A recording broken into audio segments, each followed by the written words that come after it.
Syederalun 1 unit jembatan Bailey di perbatasan Desa Matang Bangka Jenip dan Desa Nase Calok Pandrah Biren ambruk pada Februari 2023 lalu hingga Kamis 15 Juni 2023 belum diperbaiki. Jembatan yang menghubungkan ke Calok Pandrah itu ambruk dampak banjir besar yang menerjang kawasan tersebut. Namun hingga saat ini belum diperbaiki dan warga berharap pemerintah segera memperbaiki jembatan tersebut.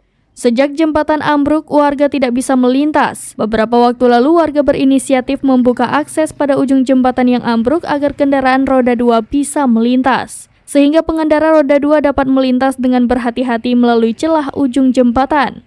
Dampak amblasnya jembatan Bailey, warga dari kedua kawasan di seberang jembatan harus memutar dan melintasi jalan nasional hingga 10 km. Warga mengharapkan dinas terkait segera membangun jembatan darurat sebelum dibangun jembatan permanen, sehingga berbagai jenis kendaraan bisa melintas. Dari Biren, Yusmandin Idris, serampinews.com.